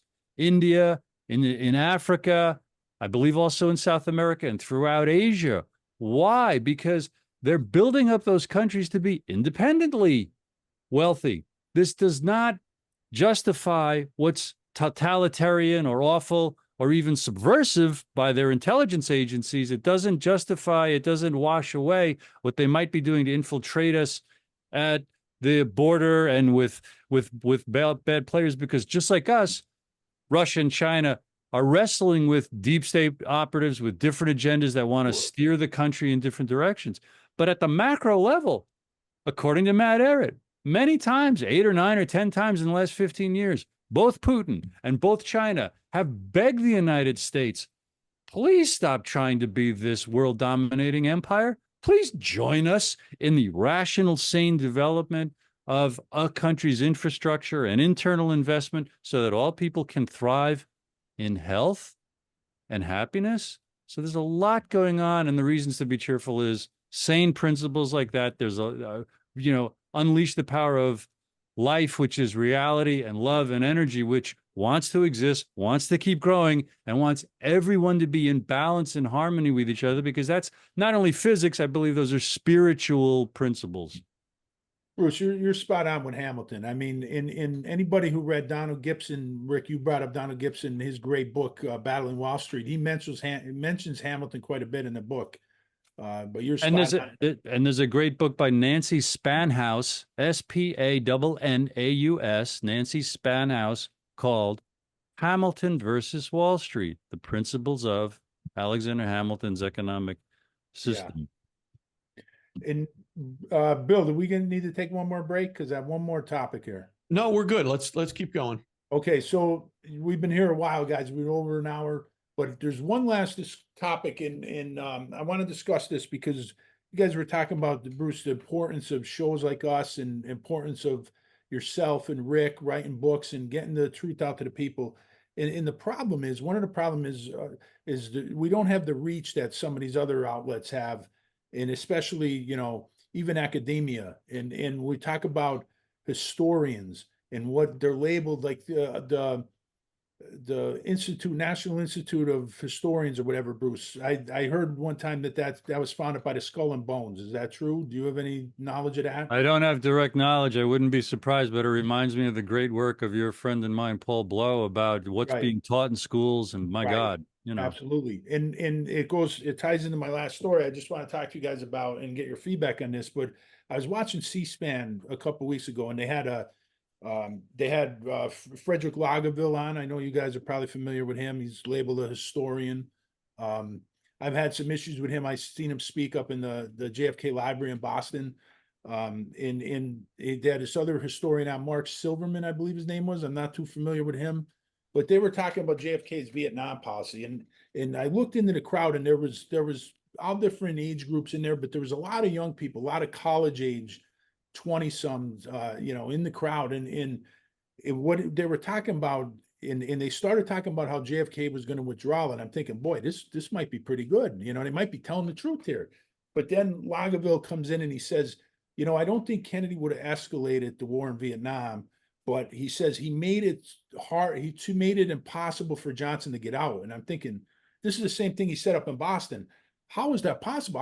All LBJ had to do was not reverse Kennedy's withdrawal policy, which we know he did when Kennedy was still in a casket. Like that statement was unbelievable. But the other thing they did is they talked about the actual NSAM 263 and the withdrawal. And they showed they were talking about the Silverman comes in and he talks about the tapes that we now have the recordings of the discussions, and he talks about how Kennedy was kind of on the fence and they don't know if Kennedy was actually 100% for this withdrawal. And the thing is, this is my big problem is, and these kids are listening to this, these college age kids, and certainly somebody could say that if they don't know the backstory on the whole thing. And we had Greg Burnham on, he talked about the whole backstory, how Kennedy went around his military advisors because he knew they'd be against it. And he had, Brew Krulak and Fletcher Prouty actually write the memo for Maxwell Taylor and McNamara and have Bobby Kennedy supervise it. So in a sense, John Kennedy was writing it and he was giving it to his military advisors to approve. And then when he has this phone call and he has all the advisors, including LBJ there, he's kind of going, asking both questions. Everybody's, what do you think of this? What do you think on that? And that's typical John Kennedy getting out. But if you don't have that backstory, and they say, well, I don't know if Kennedy was really for this memo. Well, he wrote the damn thing. I mean, he's the guy that wrote it. If you know the backstory and you know that he had Bobby supervise it and he had Krulak and these guys write it, then you can't say something like that because Kennedy was for it. But they leave that whole part of history out. They leave it out. And now these kids, these college age kids are sitting there thinking, well, maybe John Kennedy wasn't withdrawn. We don't know what he was going to do, because they leave that part of history out. And this is the problem I have, and you get Mark Shaw, who's also labeled a historian, and he says all this lies about Marilyn Monroe and the Kennedys. And he's got millions of views on YouTube. And he has another historian, I forget his name, that keeps bringing him on. And these guys that are classified as historians. And this is my problem is they got such a reach. They're reaching these young kids. I mean, what could we do to offset this? Because like I said, they're changing history. They're leaving out just a very subtle backstory and it changes everything. They could make the narrative what they wanted because they left that key piece of history out. What do you guys think of that? Well, I mean, that's what they've been doing for a long time. Exactly. And some of these guys aren't wittingly doing it. They really believe in what they're talking about. Well, maybe they don't even know the backstory, Rick. Maybe they don't. Yeah, that's what I mean. They don't read the books that you and I read, and a lot of those Paul books Blow are, brought that up. But unfortunately, they're dismissed as conspiracy theorists. Go ahead, Right. Bill. I'm sorry. But you don't have to read a book to know that there was never an instance where Kennedy wanted to escalate violence. So how does that make sense? 6 times there was no combat troops there.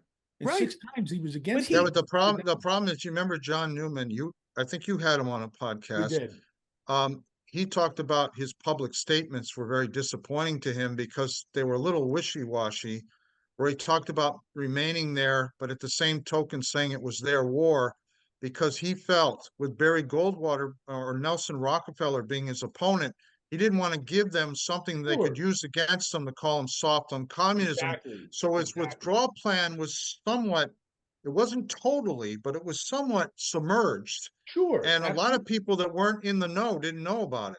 And see, this is where Paul Blow, when he did, and Bruce, you were great bringing him up before, because when he talked about You know, he did that research on how academia teaches Kennedy's assassination and teaches Kennedy's presidency. A lot of these historians, labeled historians, they didn't even know there was other investigations outside of the Warren Commission. They didn't know about the House Select Committee on Assassination. They didn't know about the AARB. That's unbelievable. That's Right. unbelievable. So they wouldn't know all the different things that Kennedy was saying behind the scenes, because up to the time that he died, like Rick, you just said, it was kind of publicly, it was kind of wishy-washy or kind of status quo, according to JFK, about what we're doing in Vietnam. But it's only as the memoirs and the biographies came out, and then the deep research went into it. And I tried to get a lot of that into my book and my chapter on JFK. The many times throughout 63 where he was saying, my God, man, Mike Mansfield's right. You know, our policy in Vietnam is disaster. Kennedy may have said that by spring or summer 63, but definitely summer and the fall leading up to his assassination. There's many, many, many times he was saying, that's, you know, this has got to stop. It's not worth another American life. And then obviously, like you say, on October 11th, NSAM's 263, 1,000 out by the end of the year, all of them out by the end of 65. But he knew that going in, though, Bruce. Like, even you go back to the 50s when he had that meeting with Edmund Gullion, and Gullion, he tells him they can't win the war. Yeah. I think by the end of 1961, Kennedy had said no to the Bay of Pigs, to confronting Khrushchev, the Berlin crisis, no to Laos, opportunity. Right. Every and then opportunity. But then Checkpoint Charlie in October, November in 61, where the tanks are looking at each other and then they barely pulled back. It kind of seems like he had to throw the Pentagon. I speculate he had to throw the Pentagon a bone. So it was around December 61. Advisors. He increased the advisors. Yeah. And then 62, some more advisors. And maybe 63, it was kind of balanced. But in the spring of 63, at a press conference, he was asked, the president of Vietnam's brother said there might be too many Americans in Vietnam. And Kennedy said, the day after they asked us to withdraw, we'll start pulling troops out of Vietnam. He said that publicly at a press conference in around May or June. So when you balance all these things, we never would have had the Vietnam War if Kennedy hadn't been taken out. No.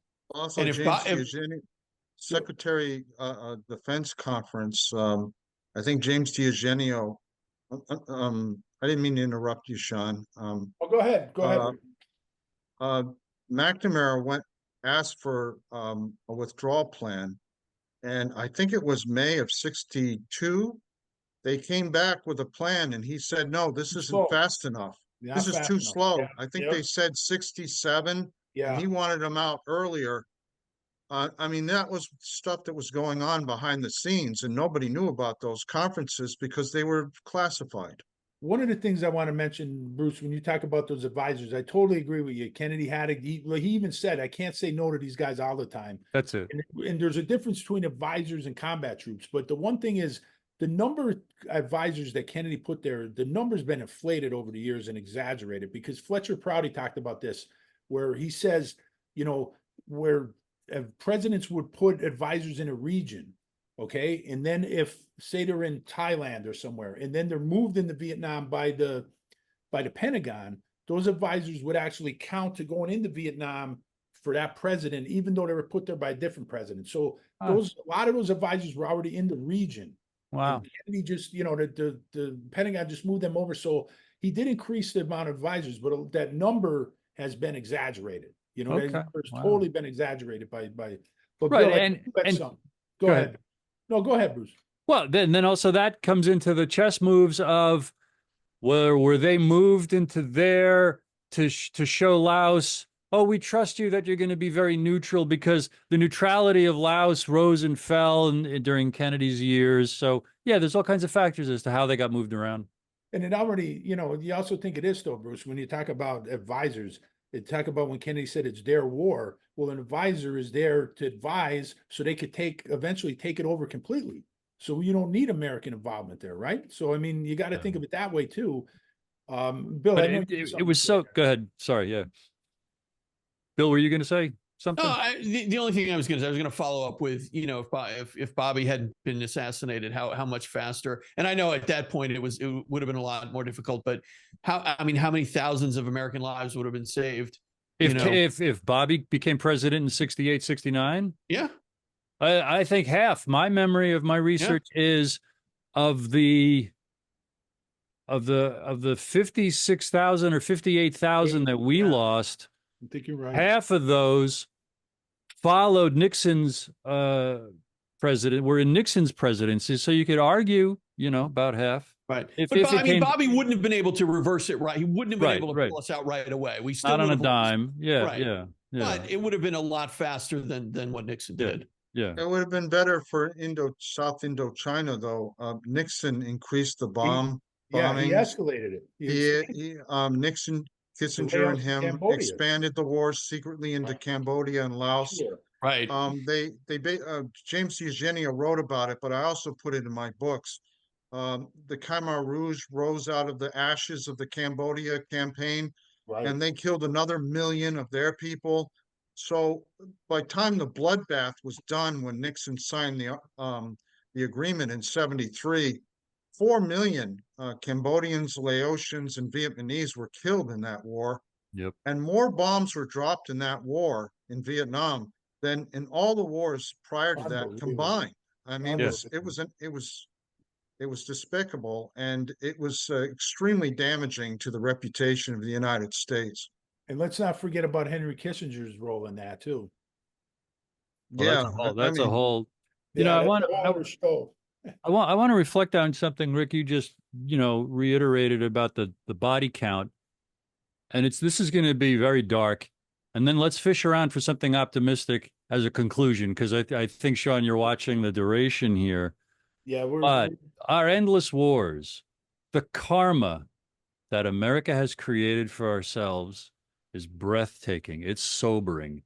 And that's why we must labor every day for peace and for love and for admitting our mistakes and taking responsibility and apologizing, because the body counts are still rising in Ukraine because of our investment. And the bodies are stacking up in Gaza because of our investment. And we're moving ships and supplies over there right now to just let it roll and keep going. And it's unsustainable. And you could say that the number of Americans sick and dying because of acute diseases over the last 40 years, and the number dying by suicide and drug addiction and alcoholism, and the number in prison disproportionate to our population to the rest of the world, is the instant karma we have reaped because of what we've been in the rest of the world. And we have got to get on our knees in humility and admit this and pray and turn it around. Well, I think, Bruce, if there is a light at the end of that tunnel, and you said, we want to look for something positive to end on, I can tell you this: my kids have a different view. My kids have a view of unity, of love, of peace. And I know that, that's a lot of that generation feels that way, that we're tired of this. We're tired of having these constant wars. We're tired of this pointless leadership. We're tired of the squabbling in Washington. We're tired of all of this bullshit that's been weighing us down for years and years and years. If there's any hope of us getting out of it, it's this generation coming up to say, it's our turn now. We're throwing all of you old pieces of crap out of the door, out of the way. We're taking over, and we're going to change things. From your lips, and it's our job. It's our job to put them in a position to be able to do that, I believe. Amen. Amen, Bill. Yeah, the big thing is to understand in this show, in Bruce's show, and your book, Bruce, and all the things that everyone has done in this podcast, the battle is between lies and truth. Yes. You're as sick as your secrets, as they say in the recovery community. And the United States has a lot of secrets, and they're not willing to tell the truth about them. Whether it's the assassinations, I mean, we know what happened, and a lot of people that have written books about it know what happened. A lot of podcasters that interview all these people know what happened. But a lot of Americans are still in a gray zone. They don't really know. what's going on. They don't know the truth, and they're manipulated by, unfortunately, the CIA and its propaganda. But as Orwell said, if you can destroy a people's understanding of their own history, you can destroy a nation. And that's why he said, those who control uh, the present control the past, and those who control the past control the future. And we got to retake that narrative. And I think what we can do, to talk about what Bill asked, and Bruce, is that we got to retake the narrative, and we've got to fight and fight and fight until the truth comes out. And I think it will come out. In the end, I think there are a lot of people that have changed their views on the JFK assassination that I thought would never change their views. For example, Chris Hedges was a Noam Chomskyite, and he finally broke down and read David Talbot's book, The Devil's Chessboard, and admitted, I think there was a conspiracy. Yep. And there are a lot of people like that. And Jeffrey Sachs is another one, Professor Jeffrey Sachs. He's a big proponent of John F. Kennedy and Franklin Roosevelt, and he now admits that he thinks there was a conspiracy. And he's a historian. Monica Weizak was just on with him, wasn't he? Wasn't she? Yes. Jeffrey Sachs? I believe so. That's right. Yeah. Good for her. And he's been on a lot of shows, and he's also was part of a COVID commission, and he believes that the virus was leaked from a lab. So he's a mainstream historian who's actually cutting edge right now and talking about things that a lot of the corporate media doesn't want anyone to talk about. So the real battle lies between truth, not necessarily evil versus good, although the people that are evil like the lies, and the people that generally tend to be good like the truth. But I think that's the true battle, is the lot, and that we have to do the best we can to get the truth out there. Unfortunately, there are always going to be people that ignore the truth. And there was a great interview recently, and I highly recommend it, the Roseanne Barr interview of RFK Jr., because although Roseanne seems to be somewhat of a Trump admirer, I didn't understand that. And they got into this idea about, how do you convince people they seem so entrenched in their views? And Robert Kennedy said, you can't assault them with the facts, because if you assault them with the facts, they're just going to dig in and be more defensive. And I found that to be true. I'll talk to people, and I'll lay out how the Ukraine war started, and I can see their eyes gloss over and get more until their retort is, you're a conspiracy theorist. I mean, they don't want to hear it. I wish we They could want get to hear. that one, They want the narrative that Russia's bad, Ukraine was really good, Zelensky is the next Winston Churchill, and that's the end of the discussion. They don't want to know the background. But we got to keep doing the good fight. We got to keep moving forward and doing what, as John Kennedy said, if man can be as big as he wants, he can. That's right. All the problems are solvable. We just got to come together and do the work. And some of the work is done on this podcast every week. You bring people out that tell the truth, and Bruce does the same on his shows. And I tried to do the same with my writings. I mean, as I told Bruce in our latest interview, I wrote my books basically because I had all this pent up frustration, and I just let it all out in the books. And I think more and more people need to do that. Amen. And we have your books for sale on our bookstore, Rick. They're all there. Rick and Bruce's books is up there too. Yep. One thing I want to say, last thing, I hope, I wish someday we could get past that word conspiracy theorist already, because it's like a ridiculous response from people. But the thing is, this is another thing that Trump has screwed up, because he's constantly talking every dumb thing he says. Then he says, oh, it's a conspiracy against me. And he's out there promoting stupid conspiracies to legitimize the stupid things he says. So that's another thing that he's screwed up. He made it even worse. And he made it harder for people trying to tell the truth, because there's people out there that lump the truth tellers like us in with that clown. And that's another thing that he's done that screwed everything up. So That's my last thing. But this was great, guys. I appreciate you guys coming on. This was fantastic. Pleasure. Fantastic. Pleasure. Really enjoyed it. Yeah, thank you so much, guys. I don't know if you have a final word or a plug or anything before we wrap up today. I'd like to say that Julian Assange was released. We talked about that in one of our podcasts. We did. I Yep. think it was unfortunate he had to plead to a felony that he didn't commit, but Right. I'm so happy for him and his family that he's out of the Belmarsh prison in East London, and he's able to see his children grow up now. Yeah. And that was a great positive result. I also think that people need to they need to watch a long podcast with Robert Kennedy Jr. and listen to him and decide for themselves whether they think they want to vote for him or not. Because if you listen to the mainstream media, you're going to hate him, because all they talk about are bears and whether he ate a dog or not. And they're not going to talk about his policies. And, if we're looking for Jesus, we're not going to find him.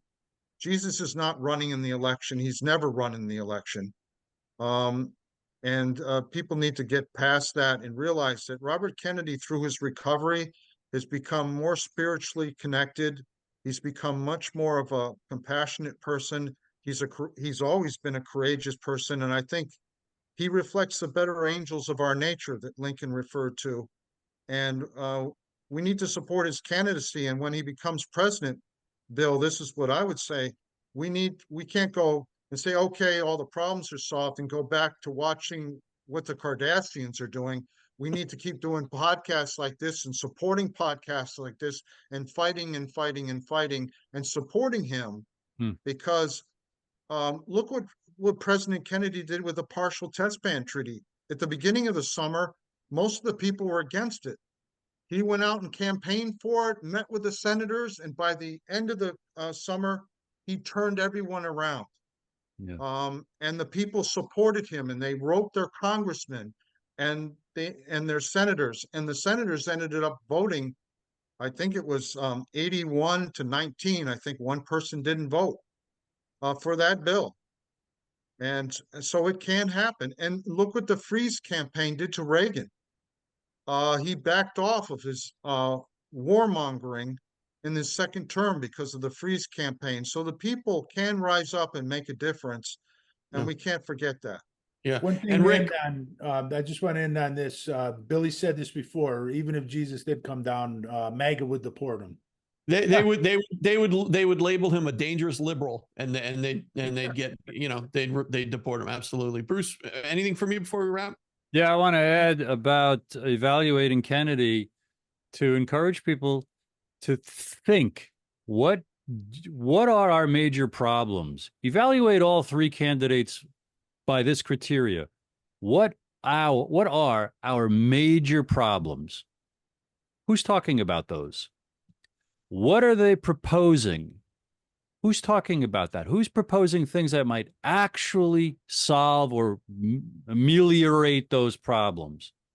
And finally, which of the three has a proven track record of effectiveness solving big problems? And let the truth speak for itself about the three candidates. There you go. I think we can end on that, right? All right, gentlemen, thank you so much. We really appreciate the time. Yeah, this was fantastic. Hope everybody enjoyed it. Please, feel free to leave comments and make sure you subscribe. Hit the subscribe button on YouTube, and we really appreciate it. All right. Thanks, guys. And that's enough out of you. Okay, so that was the episode with Bruce Torres and Rick Otto. Obviously, again, we said this at the very beginning, that episode was recorded prior to, it was weeks prior to RFK Jr. Dropping out of the race and endorsing Donald Trump and essentially becoming a shill for MAGA. So Sean, the floor is yours. Have at it. Well, Bill, first of all, I'm really disturbed by the way a lot of people are talking. Like, listen, we've said on this show before that since JFK was killed, the Democratic Party went in a different direction. Everybody understands that the party's not what it used to be under Kennedy. There's a lot of reasons for that, though. What's the reasons for that? Well, it was a civil war that was caused by the right wing that pushed them to that level.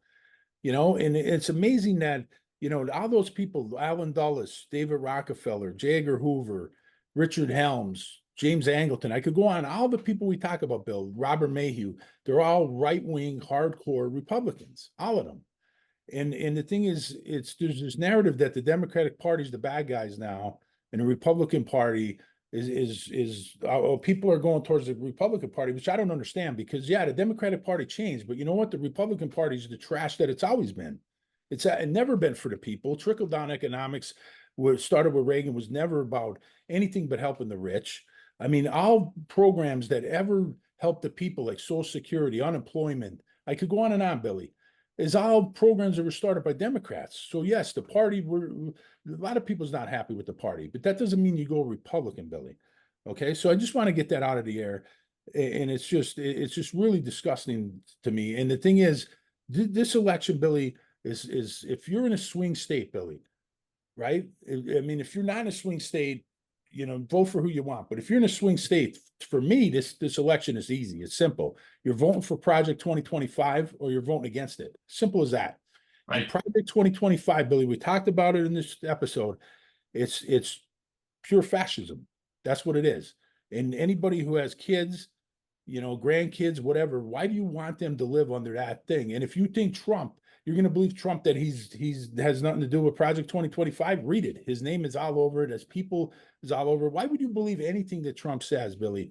I mean, he says now he's going to release the JFK files. Does anybody believe that? He said that before he didn't do it. Right. And then, he's at what he did in Arlington is a disgrace.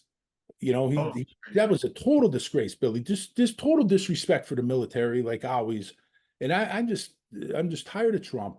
But let's get to JFK or RFK Jr., Billy, because to me, Billy, he really by dropping out, okay, he should have just dropped out. But by dropping out and endorsing Trump, to me, he disgraced himself. He disgraced his family name. He disgraced JFK, RFK, his father and his uncle. I mean, and the definition of a coward, Billy, is someone who sides with the bully instead of standing up to the bully.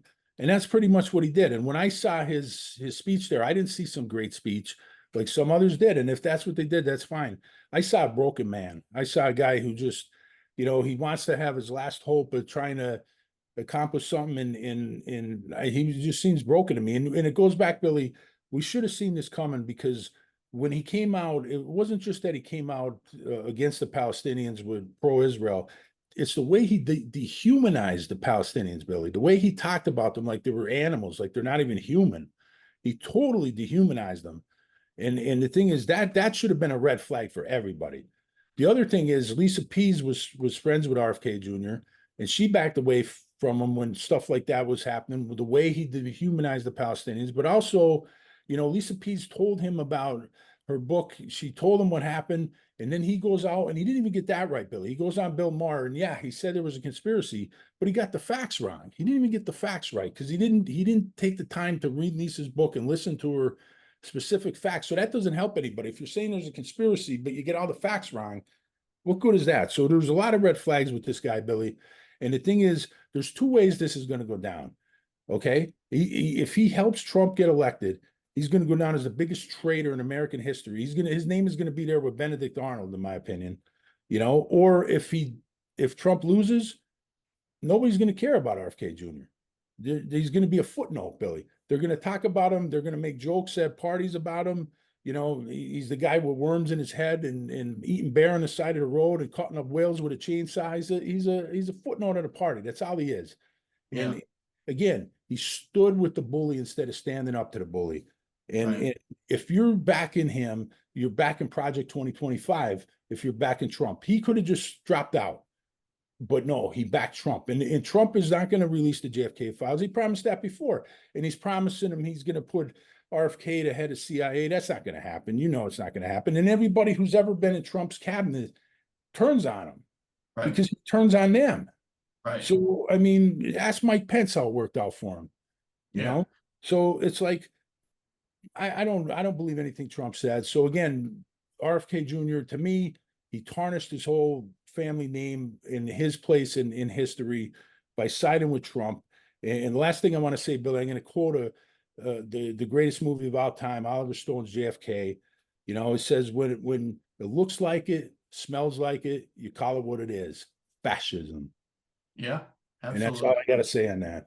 Well, and that's true. And you know, with RFK, it was also reported that he contacted the Harris campaign Yeah. first and said, you know, if I drop out and I endorse Kamala Harris, will I get a job with the Harris campaign or you know, a cabinet position? And they said no. They said no. So he went to Trump. And I think Trump had originally said no. And then, you know, the Harris campaign said no. And then when Trump realized he was falling behind in the polls, he said, well, we bring this guy on and, you know, maybe he'll give me some votes. But I don't see that happening. I think anybody that was looking at RFK as an alternative to two old men who they didn't want to vote for, will most likely their vote will go to Harris.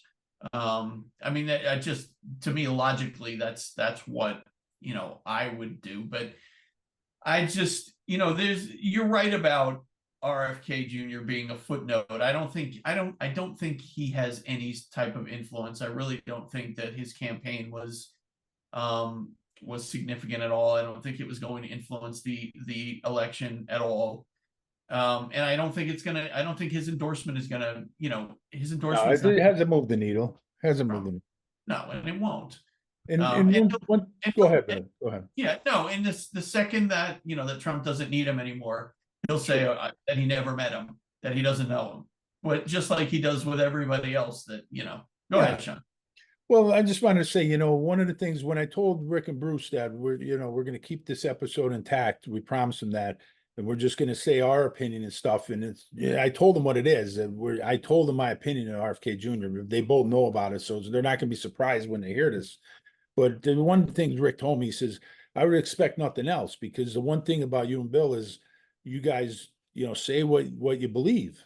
And this is what we believe. And we're always going to do that. We're not going to gaslight things. We're not going to sugarcoat things. We're going to tell you what we believe in. And this might cost us some people. Some MAGA people will be attacking us. I'm sure to YouTube they'll be attacking. But listen, if you're just going to be trolling on YouTube, we're just going to delete it. So why waste your time?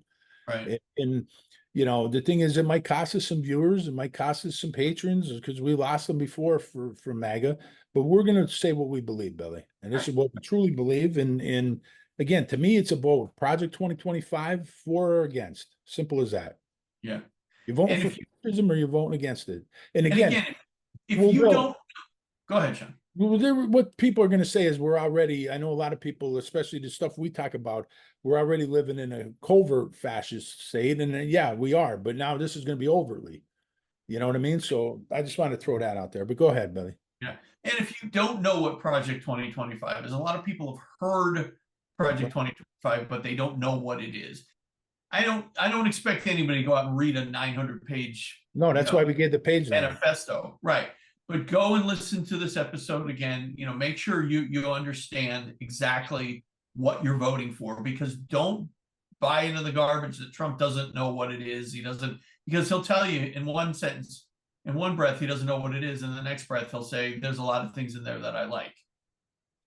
So obviously he knows what it is, and he knows because his people are the ones that are writing it. His people are the authors of this, and it is a way to turn him into a dictator. This essentially turns the president, not just any president, but Donald Trump, into a dictator. It eliminates a lot of government programs that people desperately need. And it will make us, we're already one of the dumbest countries in the world. This will make us absolutely the dumbest country in the world. Yep. So, you know, if you're not familiar with Project 2025, and if you feel like, hey, if I learn about this, maybe it will influence my decision, please go and learn about it. You know, just read the highlights of it or the lowlights of it. It's very important, and tell people about it too, because again, it's not something that, you know, everybody is familiar with unless you're really paying attention to politics. A lot of people don't do that until really close to election time, make sure you let people know, hey, this is what Trump is about. This is what his presidency is going to be if he gets elected. Please do that. And that's it, Sean. I don't have anything else to say. Yeah, same here, Billy. I think we said enough, buddy. I think we said enough. All right. Well, this was an episode we wanted to air without interruption, without any editing. So I hope you guys enjoyed it. I hope you got something out of it. And feel free to comment on YouTube, subscribe, rate, review, all that kind of stuff. And we hope to see you next week. And that's enough out of you. Good night, everybody. That's Enough Out of You podcast is executive produced and written by Bill Rader and Sean Kane and edited by Bill Rader. The That's Enough Out of You podcast and logo are exclusive property of Bags of Chicken, LLC. Any rebroadcast, retransmission, or accounts of this podcast without the express written consent of Bags of Chicken, LLC is prohibited. So don't even try it.